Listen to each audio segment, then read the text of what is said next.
There was a study that's by the Harvard Business Review that said 57% of customers say they're more loyal to brands when they proactively set expectations. I think it's probably even higher than that when it's like solopreneurship and you're dealing with. You said it earlier, human nature in general, we don't like options. It's like, give us the in and out menu, make it simple, and lead us down a path where the decision making is super easy. I get it. Some people aren't like that. Maybe you're not like that. No, I'm not. I cannot wait to watch your life unravel. It's the most exciting thing. That's a short that people will definitely watch. I cannot wait to watch your life unravel.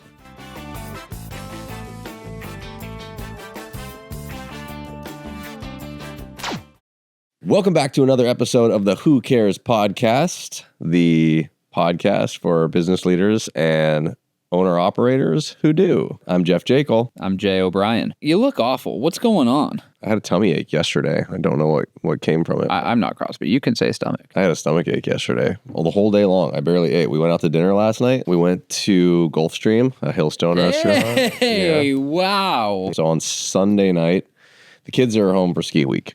On Sunday night, I decided to be a super fun dad, and we did a camp out sleepover in the living room. And so I made them hot dogs and s'mores and ice cream sundaes, and I showed them the movie Big, which has a couple of, not quite appropriate words and scenes that I totally forgot about for a 5-year-old and a 7-year-old, but they absolutely loved it. Like Wilder wants to be big now. And so I had hot dogs, and I had all that crap. And then the next morning I felt sick. And for a second I was like, oh my God, am I getting the stomach thing that my family had 11 days ago? And like, that can't be.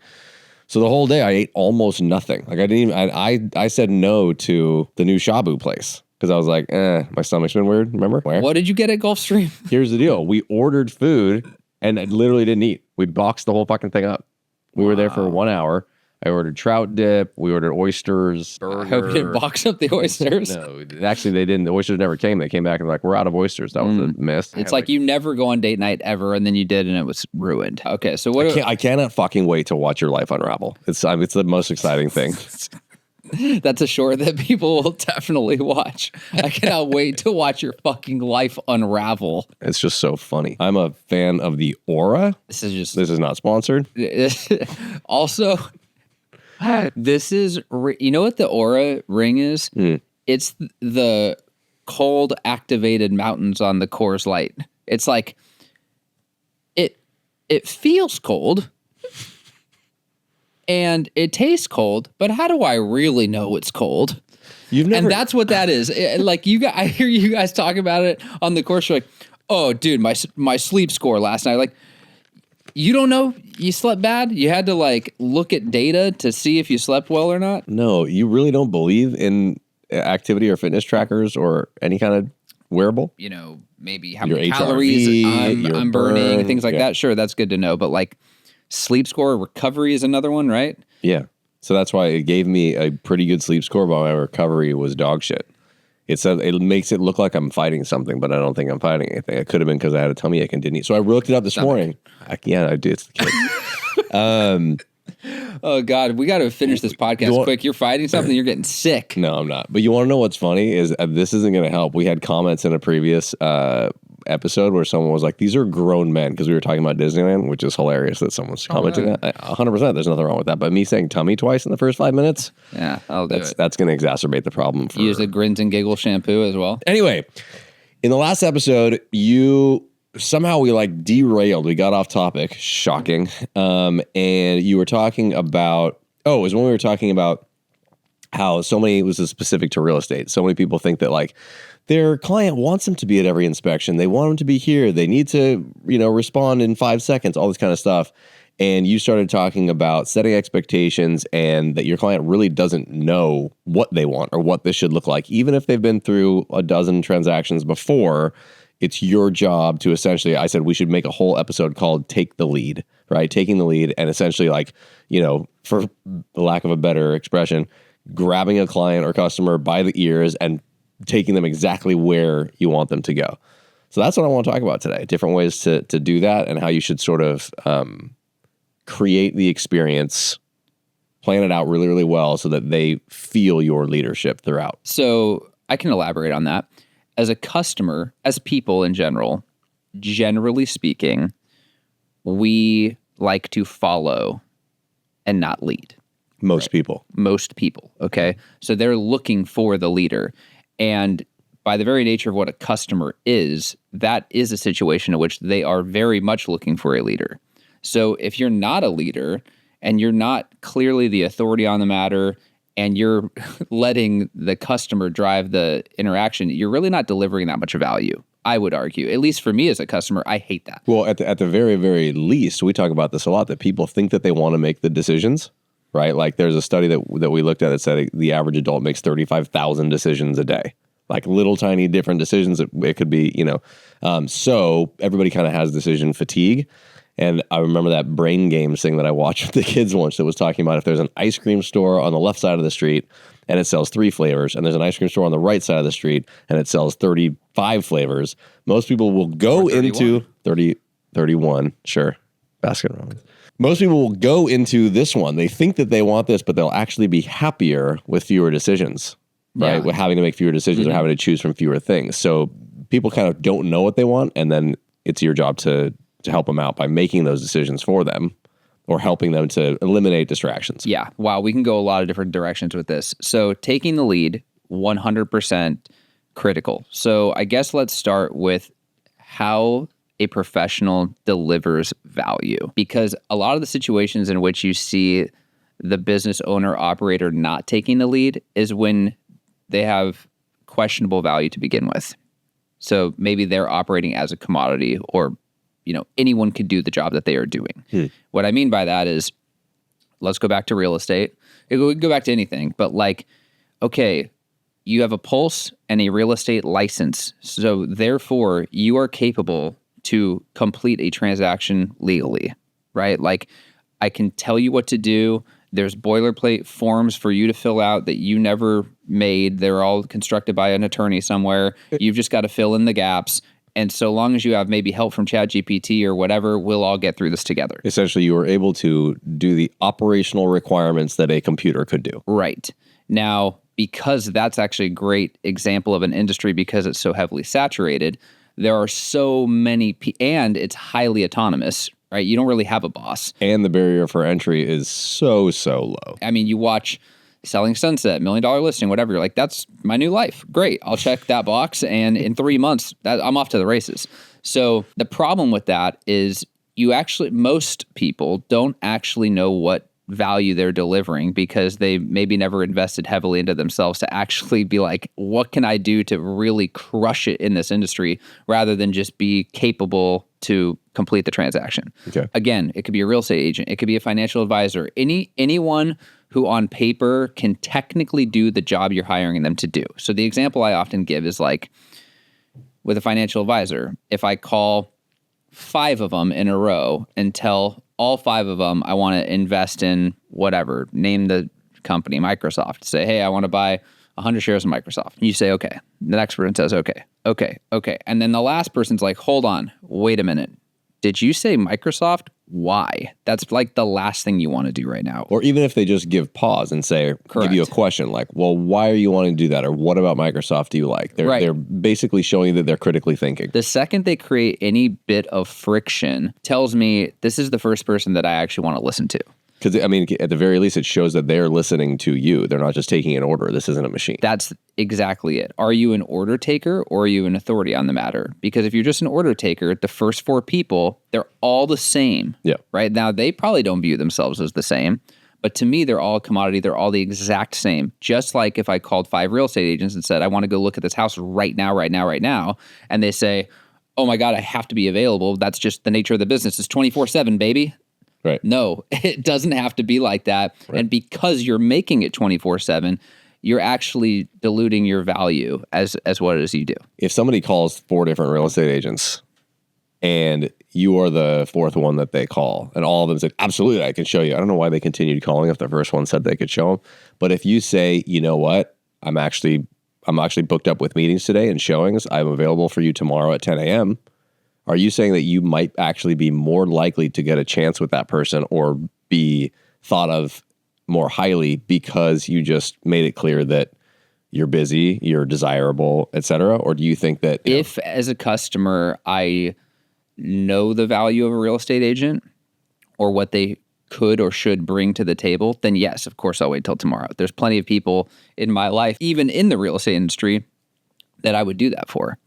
But if they were all cold, you think it's still okay? If I think the only value they bring is that they can open a door and get paperwork done for me, then no, I'm probably going to continue shuffling through. Right. So that's another challenge, is that you're constantly having to show, like, what is the purpose of hiring a real estate agent? Now, a financial advisor, a little bit different. You can illustrate that value right away. But yeah, so illustrating the value is critically important, and creating a little bit of that friction, challenging the customer a little bit, because otherwise you're just a commodity. You're just, like you said, an order taker. So we were using Microsoft as an example. Yeah, but like, it doesn't matter what it is. If that person challenges you a little bit and is like, what is it you're looking to accomplish or whatever, then it actually provides a little bit of reassurance to the customer to be like, okay, I've trusted the right person. If a customer is choosing their own adventure and every step of the way they're figuring out the process on their own, which in real estate they are, and investing, maybe they do a little bit too. Like, oh, I watched this TV show, I read this article, so I'm going to buy this stock. There's a constant sense of insecurity there for the customer because they know they don't know. So the second that they could follow a leader and feel like, oh, wow, I'm in the hands of a trusted individual, that's where you really buy the loyalty. That's where you really have like a true customer experience. So the takeaway is establish yourself as a thought leader, as the knowledgeable party, as the authority, as quickly as possible, in a way that is obviously not insulting to somebody who thinks they know everything. Real estate's a pretty good example because everybody thinks that they know everything, even when they're the customer. That's step one. And then I think a very quick step two is setting expectations. Yes, setting expectations for the entire thing. There was a study by the Harvard Business Review that said 57% of customers say they're more loyal to brands when they proactively set expectations. I think it's probably even higher than that when it's like solopreneurship, and you're dealing with a financial advisor, real estate agent, or somebody where it's more one-to-one. To very quickly say, okay, here's what this process is going to look like. I'm going to do the following things. Here's what I need from you. Here's what you can expect. Timelines and everything very, very, very clearly. So it's obvious you've done this 100 times before, and also so that if things go kind of haywire, or where there are possibilities of things going haywire, you may have been warned in advance. I think that for sure, by doing this, you're illustrating confidence that you are the authority on the matter, but you're also delivering clarity in your communication that this is how the process will go. And again, that provides just so much reassurance to a customer. They feel actually more comfortable moving forward. I'll take it a step further. If you're buying a car, that's typically a transaction that a customer does not like to do and makes them feel very, very, very uncomfortable. Just the whole process of going to a car dealership. The whole process, it's overwhelming. It's arduous. Like, you're going to arrive at a dealership, you're going to get hounded by a bunch of people. You're not going to get to the point of clarity for maybe hours with someone going back and forth to the manager, checking pricing, this and that, whatever. It's a very, very unpleasant experience. Now, which is why you buy all of your cars from your phone. Yeah, I will never go to a dealership ever. Even I bought a car a few months ago from a dealership. I told them as a part of the deal, I will never be at that dealership. Right. Come deliver the car here, and that's the end of the story. And it's for a lot of reasons. One, I protect my time with the death grip, right? But the other thing is I want to fast forward the whole part of you're checking on prices, you're checking on this, I'll be right back. I don't need to be there for any of that. Mm-hmm. So the reason why it's so unsettling is because we've been conditioned as consumers to know that there is wiggle room in the price. There is a little bit of spread there that you can negotiate back and forth and get a better price than what's listed on the sticker or whatever. The reason why that makes us feel uncomfortable is because whatever number you settle at, you can't help but feel, did I leave money on the table? Right? So it's a bit of a paradox, because if you went to a fixed price dealership and you said, hey, I want to get this car and I'm willing to pay X, or I want a discount or whatever, and they said, no, fuck off. The price is the price. This is it, and that's that. You'd actually instantly feel more comfortable. Well, that is the modern way things are going. It's not like, Tesla keeps moving their prices up and down, and mostly down. Same thing with Rivian, but all of these more, I mean, basically where they, I guess the big difference is where they don't have franchise dealerships. They don't have dealerships that they're reliant upon to sell the cars or selling through online or their own little factory spots. Can't negotiate any of those things. Yeah. So, I mean, it's illustrating the confidence in the product and whatever, but also it's establishing very clear communication as to like, you don't need to worry about hearing your buddy got a better price or that you left money on the table, because the price is the price. Do you want the car? Yes or no? Yeah. And because of that, you feel like, okay, I'm not experiencing any form of loss aversion. I'm not feeling like I'm being taken advantage of at all. I actually feel settled and comfortable, which actually adds to the buying experience. I think some of this taking the lead is potentially even more important for folks who are in industries or jobs where the purchase process is uncomfortable like that. So like, let's say I've never sold cars, but let's say that you were selling cars. It'd be kind of interesting to know how somebody would do if they completely disarmed the customer the second that they get on the lot, right? If they were completely different, because you know that a customer is going in with this preconceived notion that stems from 30, 40 years ago of car salesmen being very like greasy and on you and all over you, which I guess they still are if you go into certain dealerships. I haven't experienced that much, but if you basically like took the totally opposite approach in terms of like taking the lead, and somebody gets up and you say, I'm absolutely not going to bother you or hound you at all. I'll be right here. If you have any questions, yeah, I can help you with what you're looking for. You know, maybe ask a couple questions, direct them in the right direction. I'm zero pressure. You just completely flip the script on somebody. And then I've actually never had, probably only in a dealership bought however many cars. A funny story, in high school, I was like a negotiator. People knew me as that. So I actually bought more cars for other people before I was probably 21 than I have since I was 21. I would go in and help. I helped like a girlfriend's parents buy their older daughter a car. But if somebody said to you, here's how this is going to work, like I'll have to go back to the, finance guy. We'll go back and negotiate and like just laid it all out for you. And like we were saying, set all the expectation for what's going to happen. I wonder whether they would do better than the person who like acts like it's, oh man, I'm going to have to go back and ask and really push for you. And they wouldn't do better with me. Well, but if they laid it out for you, I think they would. If they told you what to expect. Even if they said, here's the process, it's going to take 3 hours, and here's exactly what's going to happen every minute, I'd say, bye. Yeah. I'll choose a different car. My dad used to tell me that when he was doing it, like in the day where this was like the thing, I think they're better about this now. They have to be. Someone's got to tell us. If you do sell cars, like they have to be. Just because people don't have the time, they won't do it. But he used to basically have a car. He'd have a set price that he thought was fair. He'd say, here's the car that I want. Here's what I'll pay for it. Come back to me within 5 minutes and tell me whether you can do it or not. Yeah. And that was it. Can't do it, walk out. And it's because we've been conditioned to know that you can do that as consumers in that particular field.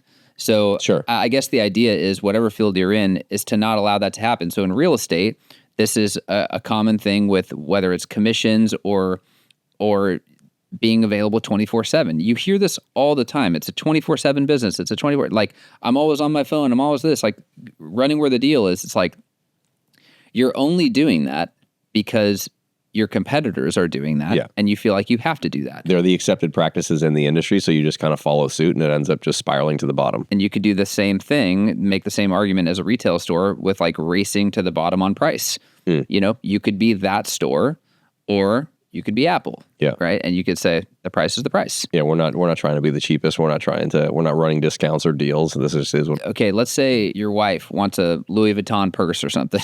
goes to the store and says, hey, I want this purse, but I want a discount. Can I get a discount? They say, no. She's still buying the purse. Well, that'd be really funny. Places where like negotiations are just not a thing. Retail stores, they're just not a thing. They either have a discount or they don't. They might tell you like, well, there's a loyalty program or there's a whatever it is, but like that's the price. It'd be pretty funny if you just walk in somewhere and you're like, I want this pair of jeans, but I'll give you $72 for them. Yeah.